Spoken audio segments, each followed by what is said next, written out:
I don't want people to think I was lazy. I don't want people to think that I wasn't a good mother. All of those things that we think about. I'm saying it out loud on a podcast now. I don't want people, and I do think it's important. I want my parents to be proud of me, and I think they are. It's Emily's turn this week. We're in the midst of our specials. It was me last week, it's Emily this week, and we are going to be exploring all aspects of her life, what she wants to achieve, and why. The balance between staying in, going out, and exploring her family entrepreneurial flair, and what that means to her. Before we get going, as usual, if you are enjoying our podcast, please either share it with a friend and also give it a like, a comment and a subscribe, because that will help our channel grow. Thank you very much. Have an amazing day. Let's get started. It's Emily's turn. It's absolutely Emily's turn. You've had my go. Actually, we've had Emily's Malawi, but this is Emily's more generic one, not just about Malawi. Emily's generic Well, at the second one. I said it, I realised generic was wrong. We had the Malawi special, Special. telling people about the trip to Malawi. This is about business. Yeah, this is about, well, business life, isn't it? It's not, see, Emily, this is the podcast about life, not about business, honestly. These co-hosts are joking. Anyway, Emily, it's your turn, so we have to start at the very blimmin' beginning. What are you trying to achieve? Health, happiness, adventure. Right. Okay, so this is me. When I say tear it apart, you have to remember we're a husband and wife team, right? We probably talk a bit more freely with each other. So not tear it apart, but I think you want more from life than just that. I think there is this bit of you who genuinely wants to kind of, play with the chickens, bake bread and everything else. But I feel after a period of time, you may desire more. Or do you think that's it? Because if that is it, then we might just end this episode at 2 minutes in. Yes, but no, but. So if you'd asked me that 10 years ago, probably, and that's not coinciding with the birth of Lydia Rose as the first child. But do you know what? It's been a couple of years with some quite big ups and downs, and going back to the health thing, we've had several losses of some very good friends of ours over the few years at the wrong age of passing away. Yeah, agreed. And actually, when I think about it, do I need to have the grand big legacy? No. It'd be nice if it comes, but actually having my health and having the simple life is just as exciting for me, because we have it, we can control that, and I really like my chickens. No, I'm not saying you're not telling the truth. I wouldn't. That's not what I'm saying. Oh, God, I really haven't got my words right. I know I'm lying in the first you're 5 not minutes lying, of a podcast. vaguely lying. But I feel there is those extra levels. I think you'd sustain that for a while, and then it would go, okay, I want to get up. But you did say adventure. Your third one was adventure.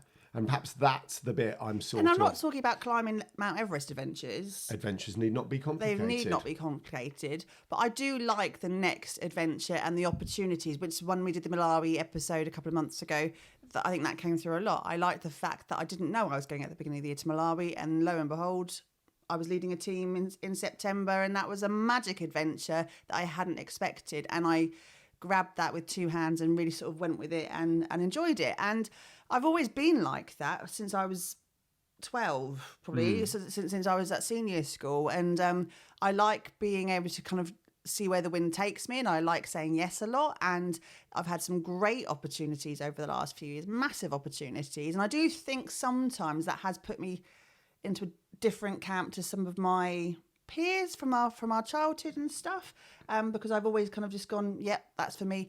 I remember being at secondary school. Well, hold on. A lot of our peers are actually quite similar to us, having come up through scouting. Yes. Yeah. But I remember always doing what I wanted to do rather than worrying about what my friends were doing. I was never one of those who kind of followed the crowd. I remember back in secondary school, every June, July, they would do like an enrichment kind of program at one week, and they would split the entire school into 3 groups, and one group would go to Bath for the day, and one would go to Salisbury, and one would go to, I don't know. What, they went to Salisbury to be enriched? Well, no, it would be a plan. So it would be like, or Salisbury. There'd be a theme to each sex, so you could do like a creative. There'd be a creative group, and they went to to the theatre, and they did this Salisbury, and it was about medieval times and all that kind of stuff. Sorry, jumping in, and this is what I do, so apologies, Have everyone. you even got to the point of my story? Yeah, I was going to say your school was actually ahead of its time, really, wasn't it?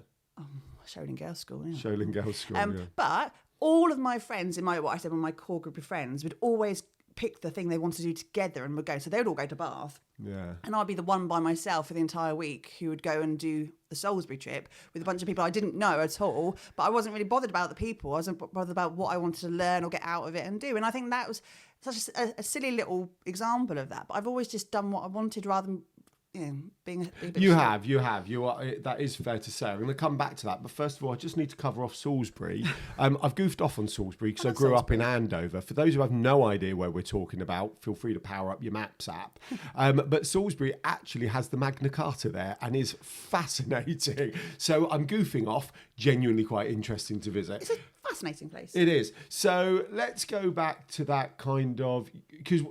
Right, hold on. There's two parts of this. Alan's having to think of questions. No, I am having to think today. So it's because I'm in.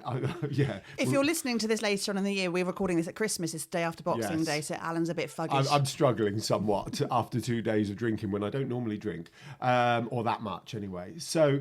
There's a couple of bits, right? So one of the bits I'm picking up on is your kind of, I'd be quite happy with the simple life. Yep. And I'm sitting here going, no, you wouldn't, or implying that. But actually, when we met, Emily was always quite happy kind of laying in bed watching Top Gun or a film.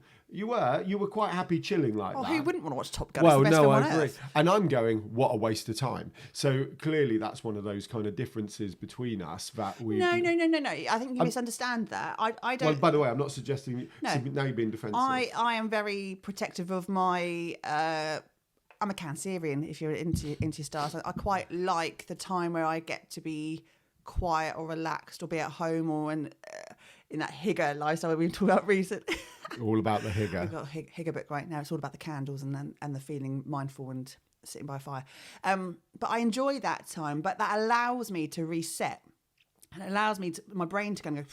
So when I do go into adventure mode and we're doing whatever that is, whether we're going to Cuba or we're going to climb a mountain, whatever, I'm in for it. I'm there for it because I want to have that level of doing stuff. But that's where we're slightly different. I do need that reset.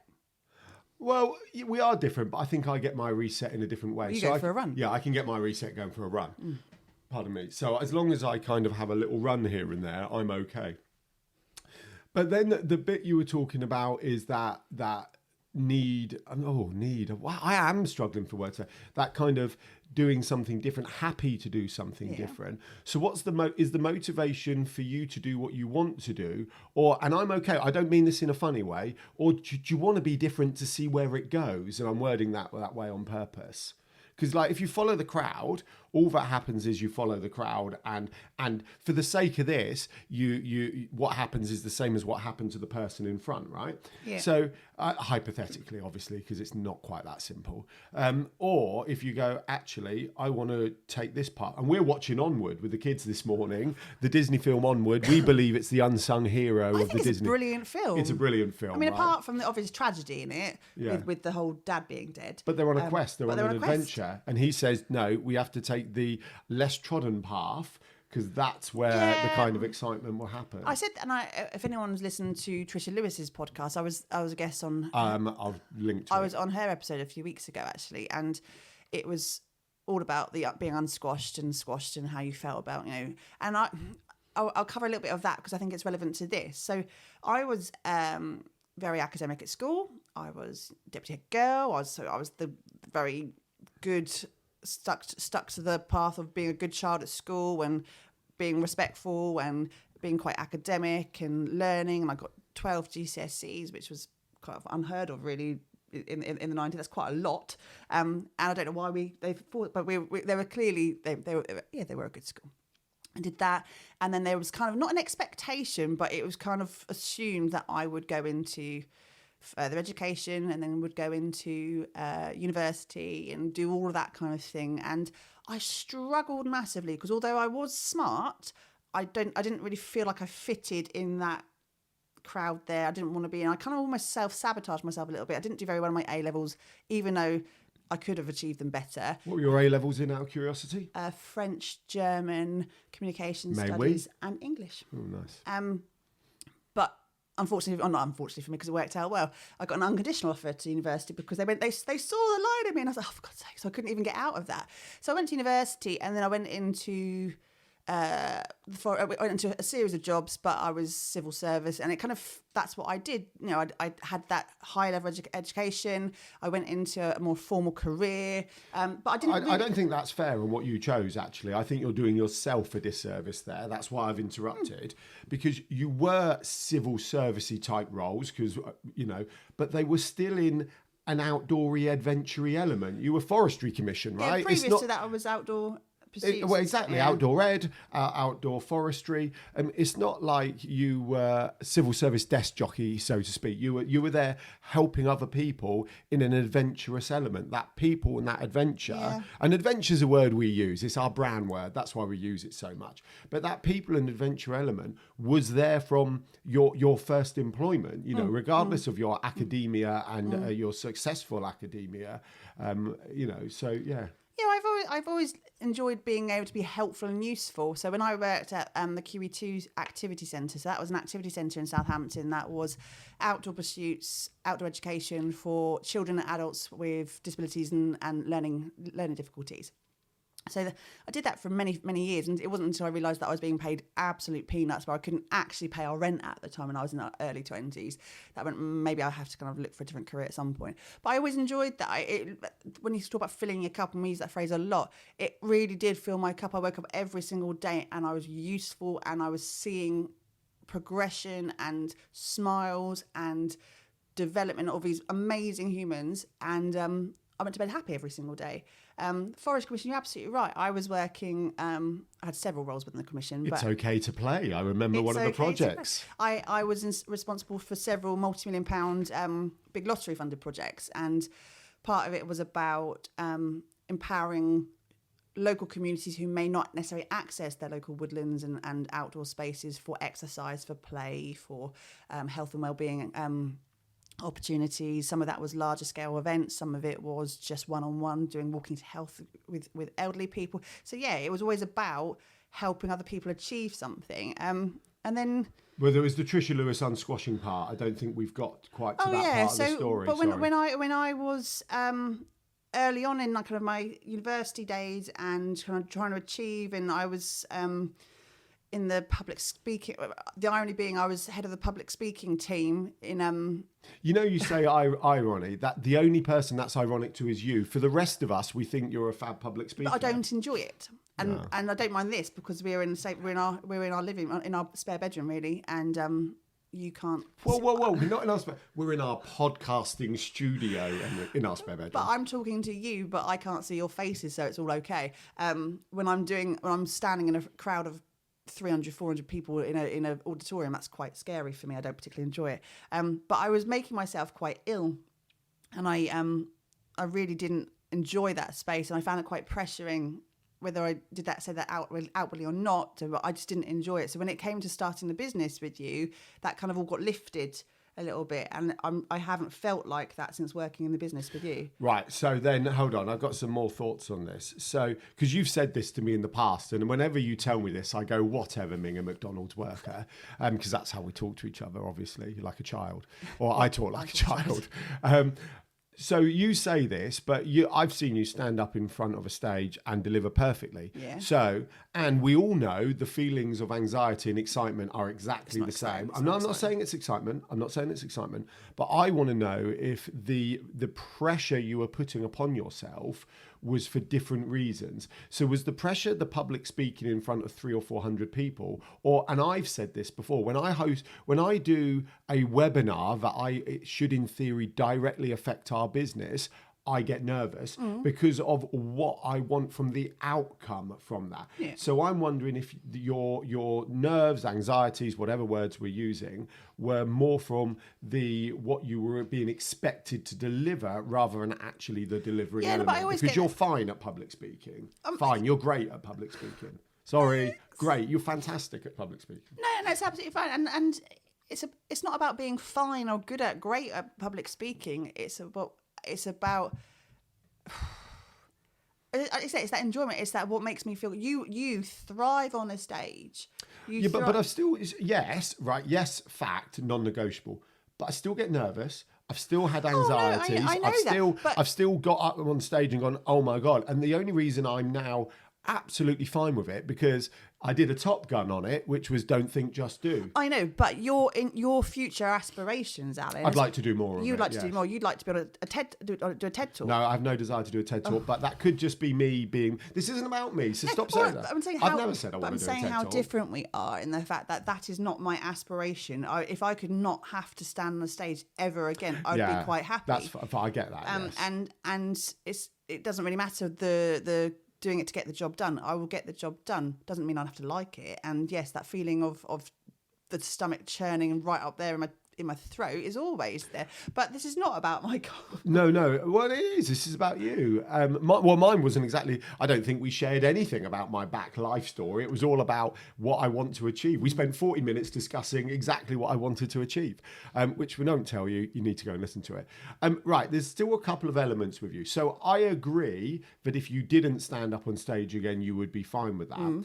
But I don't agree that you'd be happy just sat here in front of a computer every day. I still feel you need more than that. No, okay. And I don't know and I'd like to try and work out where the line is. And there's another big thing I want to discuss with you as well. Ooh. It's exciting. I've always liked the idea of being useful. Like Thomas the Tank Engine.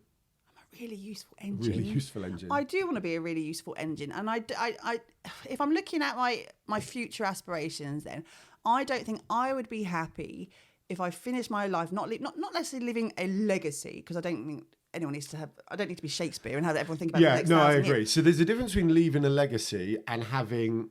I don't actually let us know what words we should be using here. So I don't disagree with you. I don't need to be David Beckham, but I like to think I've had impact. Is what I feel. Impact's a great word. Impact is what I think is a better word. I think it's a waste of life if you've not managed to try and make your stamp. It could be a teeny tiny stamp, or it could be a huge blinking A4 piece of paper stamp. Doesn't really matter. But I don't think I would be happy if I'd not made some sort of impact or lasting thing on someone else that have gone, actually, it was good that she was in this world. And whether that's being helpful, being useful, having encouraged other people to show up a bit more, whether it's been helping teach archery at the QE2 Centre for people who may not have had that opportunity otherwise, be it helping those small children and adults in the woodlands. And that was my project. That was my opportunity to kind of shape, mould, develop that as much as I could. And I felt useful. And I'm happy that in Yellow Tuxedo, in this current job, because we've had obviously many jobs together in business, this current one, whether it's teaching someone how to do SEO or not, I don't really care. But I feel I like. Whoa. I like helping. I like seeing other people's face where they've gone, oh, thankfully, Emily has helped me to do this, and I can move on with whatever I'm doing. And I like that feeling of being helpful and useful. No, I get that. So I think that's the thing. So yes, you putting words in your mouth. I get it, the chickens. I get the bacon. Really love the chickens. I get all that. But where's the usefulness? Where would the usefulness come in that equation then?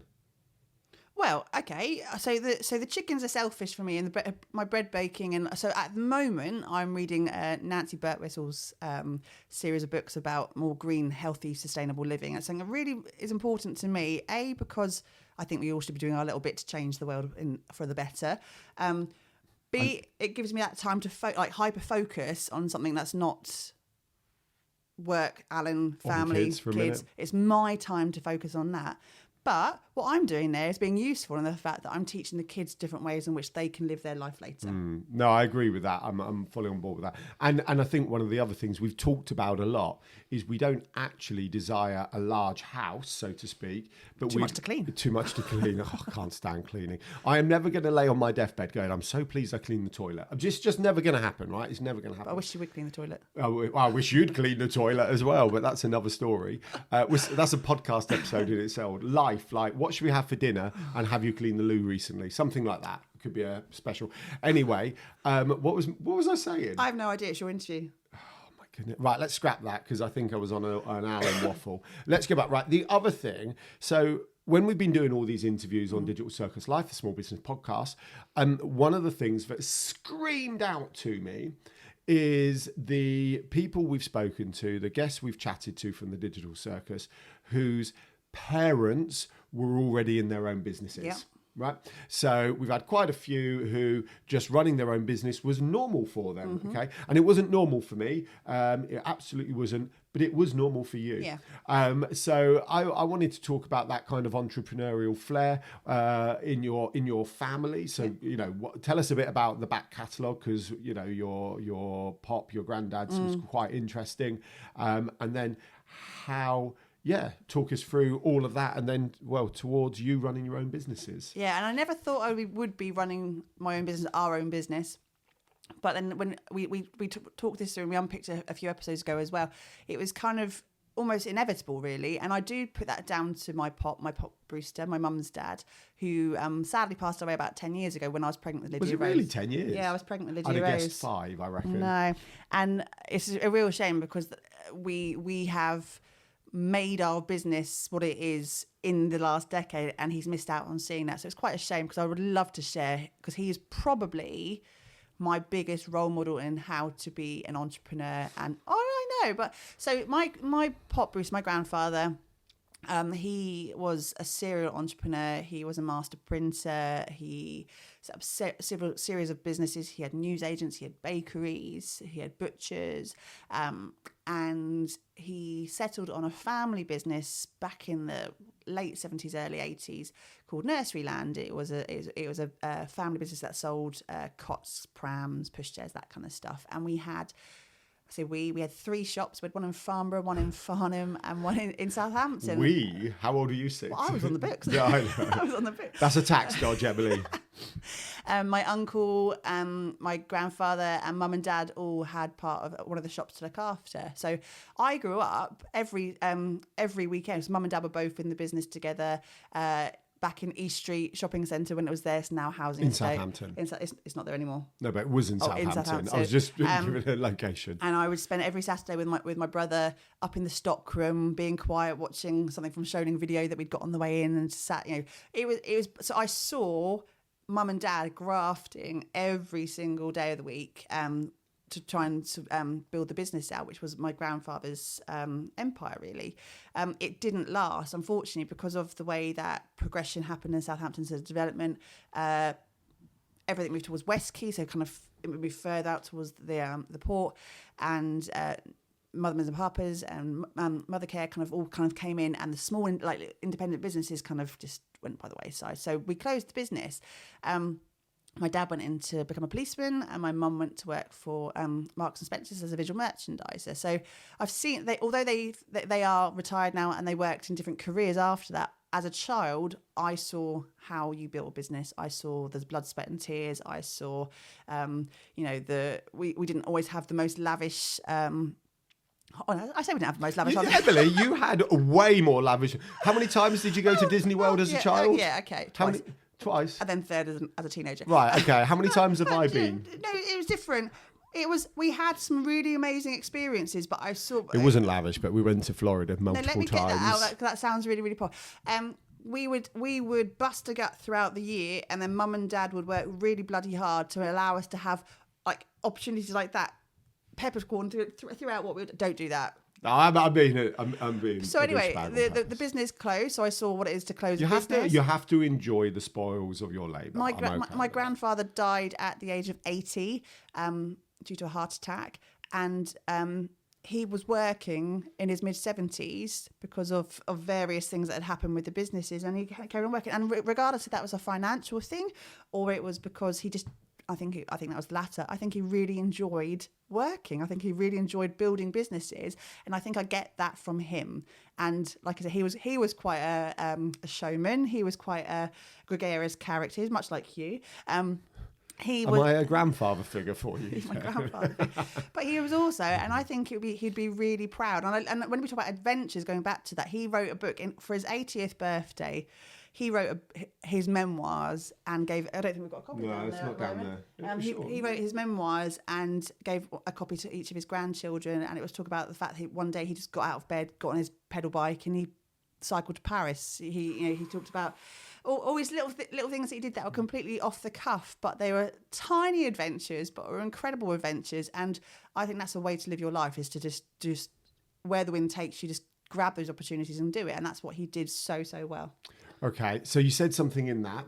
I think that's a fab story. And I think the interesting part about normal behavior is it's normal. So how do you, it's like me last time saying, well, it just is. I can't really explain it because it just is, it's like you and running your own business is just normal behavior because it wasn't for me. And we've always said that. I'm going to come back to my question in a minute. We've always said that, like, I'm the kind of faffer, slower overthinker, for those who may think, and Emily's the bit more faster reactor, and we basically balance each other out and hopefully then make more quality decisions is how we word it. One of the bits you said there that I'm keen to explore is you said, I think he would be really proud of what I did. Now this is is that important to you? Well, people being proud of me? Yeah, it is. Yeah. Is it can ask, what could you? And I'm not saying it's wrong because that's not for me to say. But I don't know what to ask. Like, what about what's inside? Are you proud of yourself? Oh yeah, I am proud of myself. I am, and if I was to put on paper all the things that I've managed to achieve, I've done some quite big things over the years that I sometimes take for granted, like. Because it's our life, your life, yeah, our life. And we do take it for granted. Sometimes I laugh because I'm probably more of a maximizer like you than I give myself credit for.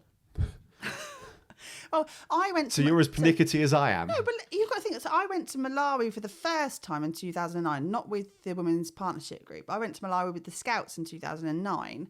And that was a sum of money that needed to go for that particular trip. We had to fundraise for it.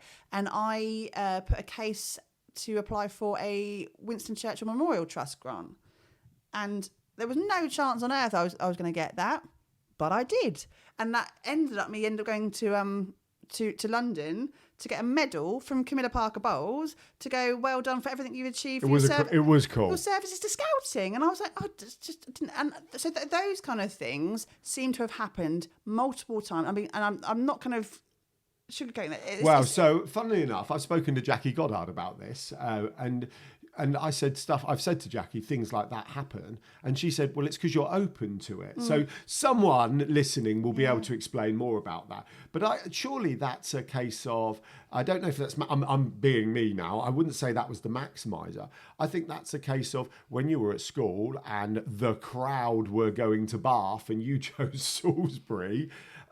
It's because, I don't know why, but it's that, well, hold on, I want to see what happens. We live by to be different, you need to be different. Absolutely. And that's not about being overtly gregariously different. That's about just choosing the less trodden path. It is the less trodden path. To see what will happen, and I think, I don't know where that comes from or what is, but I think that is something both of us have. Absolutely is. Because I remember, it's not about me, obviously, but I remember talking to my dad about being self-employed when I was about 18, going, Dad, that seems like the right thing to do. And he went, yeah, but you'll never be able to take any time off work. You'll always be working.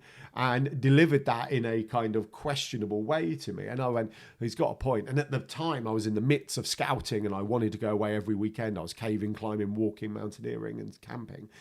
So I went, yeah, he's got a point. But actually reach a point where it is all into your life. It's all in, but it's also loads of hard graft, and that's and I think at all the points in my life, from young teenager through to that, silly things like getting my deputy head prefect thing, which is not a big thing at all, but you had to work. You had to work hard. You had to try and play the game properly. You had to try and be a good person. You had to try and put yourself above the parapet. And I did that, and every last thing that I've done over the years like that has resulted in a positive action. But it's not luck. It's not just, oh, they're good people, that happens to them. It's what people don't see behind the scenes is the those feet going under all the time. And whether it's with business right now, I'm trying to make sure that the business and what we teach is the best it can possibly be. So therefore, something new comes out into the world, I don't know, ChatGPT or insert any social media platform that is brand new to people. Threads. I will spend ages literally reading as much literature, doing as many courses, kind of really making sure that I can maximise that opportunity. And then it comes like, oh, you know everything. No, I don't. I've had to spend evenings and evenings and days and spending time learning and grafting behind the scenes. And I do that with everything I do. Well, you do. That's a fact. You are unbelievable at that researching, to the extent I'll go, Emily, you're always on your phone, and then it's like, well, actually I'm doing this, and it's like, yeah, you aren't just chatting. But where does that come from then? So I think there's a couple of points on that. So there is the kind of maximizer point, there's the academia point, but there's also the kind of wanting to kind of almost validate knowledge and everything else. What is it? Just actually you're just curious and I'm you just want to know? curious. I started, so I do have another qualification under my belt, which is level 3 sign language, BSL. I know. I'm going to keep them in. I have no qualification. No, I'm a summer mountain leader. That's it. I have the layers and layers and layers of things that I could probably put on my CV that I haven't put on my CV, of things that probably don't have any direct bearing on our current career path, life journey. But I could have they do. I think that's the point. I started to learn BSL level 1 because everyone likes to do their alphabet, That's fine. And then I got to that point going, but I need to know more. I need to do more. I can't just stop there. So I carried on as far as I could go without going to degree level. And because we didn't have the time, money or inclination. Can I just stop the podcast for 1 second? We won't stop it. We'll keep this in. There is a child at the door knocking. Hello, child. Enter. We were it's got to be Joseph. The other two would be on the sofa. Joseph, darling, we're just recording a little podcast. Can you give us 5 minutes? Thank you, darling. All right, bud. We'll be down in a second, all right? Can I wait out for the door? Yes. You can wait. Just sit down there then, buddy. Put your headphones on. And this is the kind of stuff that actually, do you know what? I love this. This is kind of why I love our so non-polished, just trying to achieve what we want to achieve and embracing the fact that we have little people like that who want to get involved every single day. And for many people who might want to cancel this bit right now on the podcast, I want Joseph to see what we're doing. Actually, I think it's important that they see. No, I think it is. I think, and it comes back to that adventure element as well, isn't it? It is all part of the element, the adventure. Yes, Joseph, we can hear you as well, buddy. Zip it, Shrimpy. We're talking. Right. However, Joseph coming in has massively made me lose my train of thought. Right. It was my going past the level of what was I just could do for BSL. So I went to level. I didn't want to go and do degrees, but I wanted to do it. I really wanted to, because my brain just, for someone who doesn't want to be seen as academic, I have this need to learn as much as I can in whatever we're doing at that time. I have to absorb as much information as possible. Yeah, I get that, and I think that does you are really then it bites me in the bum when it comes to us doing products and services with what we deliver. Is that you're going, keep it simple, Emily. You don't need to give as much. Well, actually, this is where we swap positions, isn't it? And I want to go, no, I want to make sure that it's the best it can be. And I want to be as factually accurate as can be, and I want to make it as good as it can possibly be for absorption from our clients. And I think actually I put too much pressure on ourselves that way, because I'm like, it's not right. And Anna's like, it's fine. It's absolutely fine. Let's roll with it. So this isn't about me, but I think this is important. But that was a learning for me. So my kind of maximizer can be perfectionist. Like, I'm not a perfectionist. But so I've had to learn that done is better than perfect. Was it done is better than perfect? Yeah. Is that right? Yeah. So just get it out and adjust it. I want it to be perfect. You want it to be perfect. And I'm like, no, just let's put it out and adjust it, because it's much better to start. So once again, that's that we are not polar extremes, but we are different on many different things and kind of balance it out. Obviously, we don't argue much about it. Actually, we don't argue that much. We've discussed that quite a lot. We bicker, but we've always said, because we have an aligned goal, we were talking about this with Tracy and Ian Earle on their podcast that's coming out soon. Because we have an aligned goal, it's actually much simpler to end arguments, because you go, is that achieving the goal? No. Is it, whose zone of genius is it, yours or mine? So we don't have clearly defined roles, but we do understand what we're better at and what we're trying to achieve. And therefore, arguments can end quite quickly sometimes. They don't last days like they I'm used just waiting for to. you to ask me another question. Ask you another question. So, okay, I thought it was relevant. Apologies, Emily. Let's slowly begin to wrap up then. Let's go with the ending question, right? So if you went back to your younger self, you did mention money at the beginning, so I'm interested about this one. If you went back to your younger self and said something to them, arm around the shoulder, normal question, standard question, regular question, what would you say to your younger self? Marry Gerard Butler. Would you actually? He's not got a patch on me, has he? Well, I don't know. Yeah, but hold on. Right. Gerard Butler in your head is what you see on TV. I appreciate that's a facetious answer, but Gerard Butler, he's not been in your house 24/7 with you. I'm sure he has some elements that would not be that endearing. No. I've got two things I could have said to myself. I'm trying to work out which one's more important. One, be less hard on yourself. And don't care about what other people think of you. And the other one's probably keep your mouth shut occasionally. Well, that's a podcast episode in itself. We'll save that one for if you want to hear about Emily's keep your mouth shut occasionally, let us know, and perhaps we will deep dive that one. Perhaps we will get some kind of psychologist on to deep dive that with you. But I have my own version of that. We talked about that on my episode. Right. Okay. So what was the first one?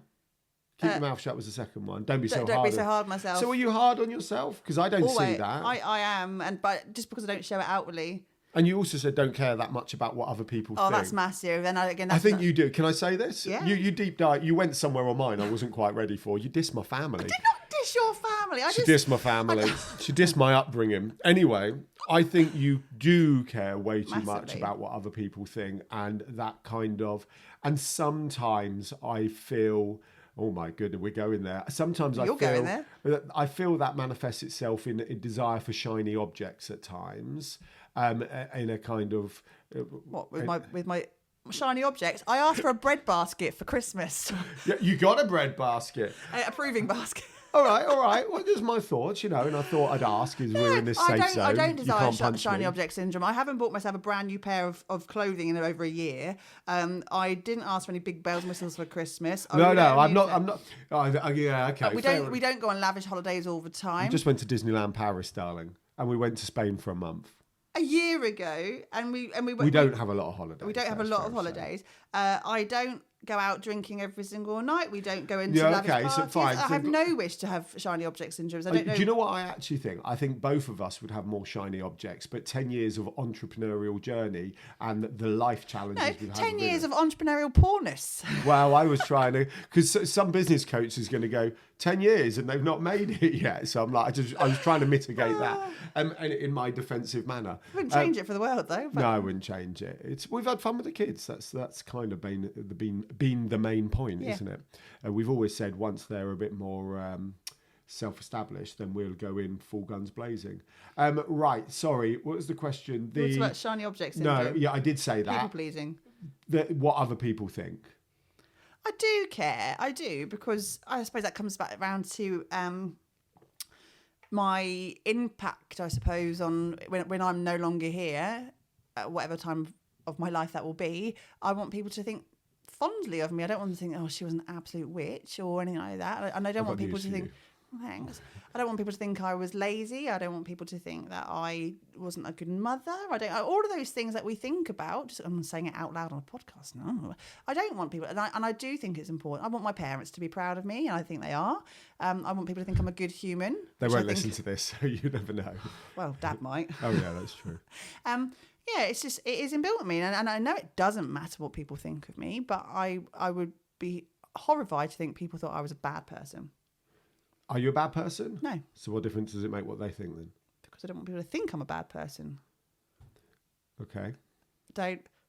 Well, you know what's interesting is, and literally, because we live in this small business entrepreneurial world, and so therefore a lot of the content we consume is from people, who are sharing their thoughts on business and entrepreneurial. The first thing they all say is, don't care what anyone else thinks. I know, and it's all very well saying that, but... Just flick that switch. I know it's not because that simple. Ultimately, we're all human, and it's all very well saying the things, That bugs me. And actually, my resolution for 2024 is to stop reading. And that sounds really stupid because you should be always learning, right? And I am always learning. But these thought leader people with their "you should be doing it," I'm not going to read any of it. I'm just going to tread my own path this year. I don't want to, because it just actually goes. It's all very well on paper saying do this, do that from your nice mansion in. Well, that's really interesting because we've not discussed this, but I've also decided the vast majority must be wrong. Not wrong, it worked for them. I just don't want to read it anymore. Yeah. And which is kind of, again, counterproductive when A, you should be learning all the time, and B, try to put stuff out there into the world and with your business and stuff. Just don't do any of that wanky Well, stuff. we've always been like your business on your terms, you know. Yeah. It's funnily enough. Can I just share? I'm reading Ilma, the MailerLite, one of the MailerLite founders' books at the moment, and hers. It's very different. It's one of those, this is what I did and it worked for me. And that's how she's written the book. And actually it's fascinating just following that adventure, and then you can pick the bits out that you want. That's a massive change of how you word that then, isn't it? It's Yeah. about, it worked for me. This I can't talk about Follow my adventure. Yeah, follow my adventure rather than going do this, do that, because that's going to happen for you. Because when it doesn't happen for you in that particular way, you get really despondent. So that's why I'm going to carry on reading. Do Instagram Reels, you'll make 10 million. No, whatever. And that's always been our approach with Yellow Tuxedo, isn't it? It's like we're not going to tell you what to do, but we're going to give you the tools. If you choose to do X, Y, or Z, we have the tools to help you achieve those things. Because we want to be useful people. Because we want to be useful on people. an adventure. But for my reading pleasure this year, I'm going to stick to Nancy Birtwistle and learn how to make a eco-friendly cream cleaner for the sink. Because that makes me happy, and I don't have to think about anything else apart from that. Right. I think we will end there. Okay, on Nancy Birtwistle's On Nancy Birtwistle. Well, no, because I think that's a really good ending. It's like, do you know what? I'm just going to work on what I can affect, which is what's in my home and my life. And I think that's rather than going, we're going to make £1 billion this week. No, I'm going to work on what I can directly. Yeah, that would be really nice. And if we do, fantastic. But just kind of ending on what your kind of main takeaway. It's not about me. Your main takeaway from your episode. Your episode was titled "If I Died, I'd Be Happy." Yeah. And I think I would be too. But ultimately, regardless of the daily struggle of making the business work or hitting those financial goals, ultimately, I'm happy, I'm healthy, and we have adventures. And as long as I can Have I got to try and get a title from that? On that note, I think we should probably give the child in the corner some attention who's sitting Hi, there. Joseph. Hello. Right. Thank you all so much for listening. Digital Circus Live, the Small Business Podcast. Have a fab day always. Remember, adventures need not be complicated.